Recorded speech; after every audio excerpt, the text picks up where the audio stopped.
একটা প্রশ্ন করতে ইচ্ছা করছে কৌতূহলবশত, কোনো অবস্থাতেই মুখ্যমন্ত্রী মমতা বন্দ্যোপাধ্যায়ের প্রধানমন্ত্রী হওয়ার সম্ভাবনা কি দেখা যাচ্ছে এই ইকুয়েশনে? দেখো, একমাত্র মনে রাখবে রাজনীতির সম্ভাবনার জায়গা, রাইট, সম্ভাবনা মানে আমি একদম বারবার বলি, মানে রাজনীতিতে অসম্ভব বলে কিছু নেই।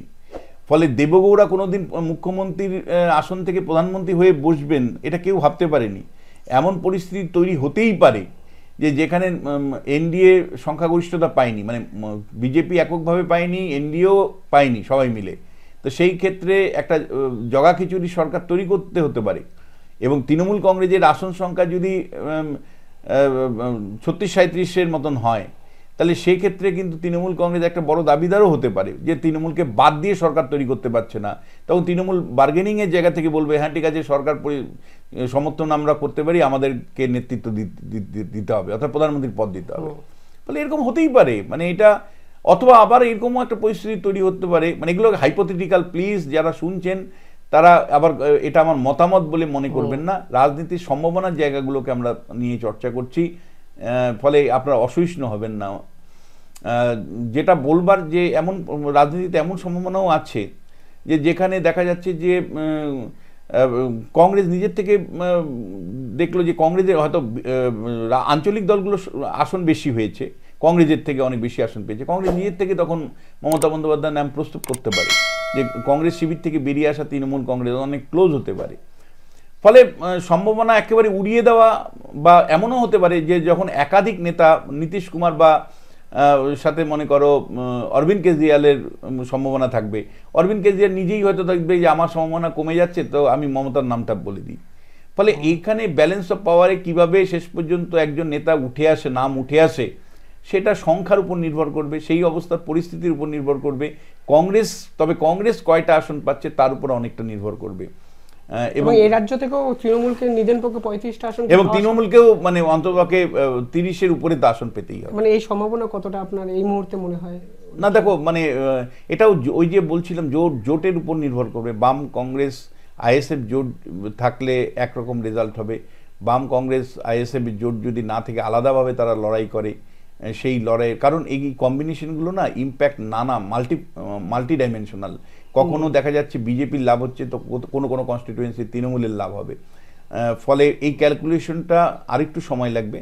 তবে এটা নিশ্চিত করে বলা যায় যে তৃণমূল কংগ্রেসের কাছেও কিন্তু বিজেপির কাছে যেমন 3টে ইস্যুর কোনো উত্তর নেই, যে মাইনরিটি ভোট বাদ দিয়ে কী করে 35টা আসন পাবে, সংগঠন বাদ দিয়ে কী করে আসন পাবে, মমতার স্কিমের উত্তর তার কাছে নেই, আবার একইভাবে নিরাপত্তা নিশ্চিত না করে কি করে ভোটটাকে নিশ্চিত করবে, মানে শান্তিপূর্ণ ভোট নিশ্চিত করবে। আবার মমতা বন্দ্যোপাধ্যায়ের কাছেও এই উত্তরটা নেই, অভিষেক বন্দ্যোপাধ্যায়ের কাছেও এই উত্তরটা নেই যে 100% ফ্রি অ্যান্ড ফেয়ার ইলেকশন হলে পশ্চিমবাংলার মানুষ কি ততটাই তৃণমূলকে সমর্থন করবে, নাকি পুরোটাই গণেশ উল্টে দেওয়ার সম্ভাবনা থাকবে?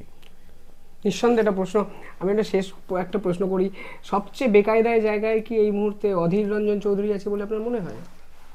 দেখুন, অধীরবাবু মানে লড়াই করে কিন্তু জায়গাটা তৈরি করেছে। বহরমপুরের যে জায়গা, আমরা যারা রাজনীতি চর্চা করি আমরা জানি কি লড়াইটা ওনাকে করতে হয়েছে, এবং জেলের থেকে প্রতিদ্বন্দ্বিতা করে বামেদের বিরুদ্ধে লড়াইয়ে জেতা নওদা থেকে, এ তো ইতিহাস। আর এটা অস্বীকার করার উপায় নেই। বহরমপুরের সাধারণ মানুষের একটা আস্থাও অধীর চৌধুরীর সাথে আছে, এবং এটা একদিকে বামেদের বিরুদ্ধে লড়াই করার আস্থা, যার জন্য প্রথম 16 সালের নির্বাচনে যখন জোট হচ্ছিল তখন উনি মানতে চাইছিলেন না জোটকে। এমনকি 2011 সালে যখন মমতা বন্দ্যোপাধ্যায়ের সাথে কংগ্রেসের জোট হয়, মানে তৃণমূল কংগ্রেসের জোট হয়, তখন তিনিও 11 সালেও তিনি মানেননি। 11 সালেও তিনি নির্দল প্রার্থীদের দাঁড় করিয়ে জিতিয়ে দিয়েছিলেন। তারপরে শুভেন্দু অধিকারীকে সামনে রেখে মমতা বন্দ্যোপাধ্যায় অধীর চৌধুরীর জায়গা দখলের রাজনীতিতে নামে। একদিকে স্কিমের মাধ্যমে ইমাম ভাতা, মুয়াজ্জিম ভাতা, আইডেন্টিটি পলিটিক্সকে ইন্ট্রোডিউস করে মুর্শিদাবাদ দখল করে তৃণমূল কংগ্রেস, আর আরেকদিকে পুলিশ প্রশাসনকে দিয়ে একের পর এক পঞ্চায়েত, পুরসভা অন্যায়ভাবে দখল করেছিল।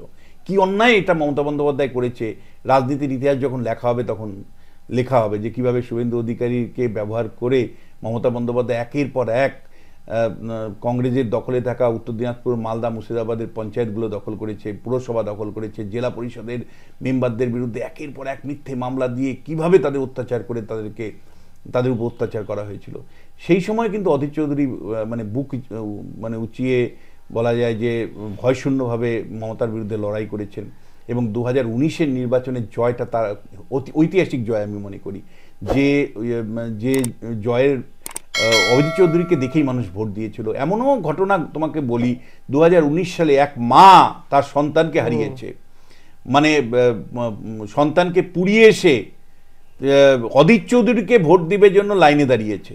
এ ভাবা যায় না, আবেগ, মানুষের আবেগ অধীর চৌধুরীর প্রতি কোথায়, কোন লেভেলে আছে। ফলে অধীর চৌধুরীর পক্ষে খুব কঠিন কংগ্রেসের, তৃণমূল কংগ্রেসের সাথে, মানে যে তৃণমূল কংগ্রেস আইডেন্টিটি পলিটিক্স এবং পুলিশ প্রশাসনকে ব্যবহার করে তছনছ করে দিয়েছে তার রাজনৈতিক জমি, সেই তৃণমূল কংগ্রেসের সাথে সমর্থনে প্রার্থী হয়ে বহরমপুরের জয়ী হওয়া, সেটা তার কাছে খুব বেদনার হবে। ফলে শেষ বিচারে তিনি যদি নির্দল হয়ে দাঁড়ান, আমার ব্যক্তিগত ধারণা তাতেই তিনি জিতবেন।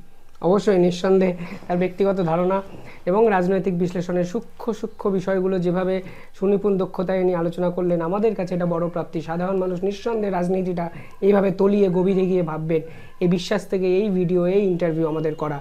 রাজনৈতিক উৎসার বাইরে বেরিয়ে একটু রাজনৈতিক শিক্ষা যদি আমাদের মধ্যে থাকে, আমার মনে হয় সমাজ, দেশ, সর্বোপরি এই সময়টা অনেক বেশি সুন্দর হতে পারে। দেখতে থাকুন দ্য ইন্ডিপেন্ডেন্ট বেঙ্গল। অসংখ্য ধন্যবাদ স্যার। ধন্যবাদ আপনাদেরও। কোনো কমেন্টে কোনো প্রশ্ন থাকলে নিঃসন্দেহে করবেন, আমরা চেষ্টা করব সেই প্রশ্নের উত্তর আপনাদের দেওয়ার, এবং চ্যানেলটা একটু সাবস্ক্রাইব করবেন। ধন্যবাদ।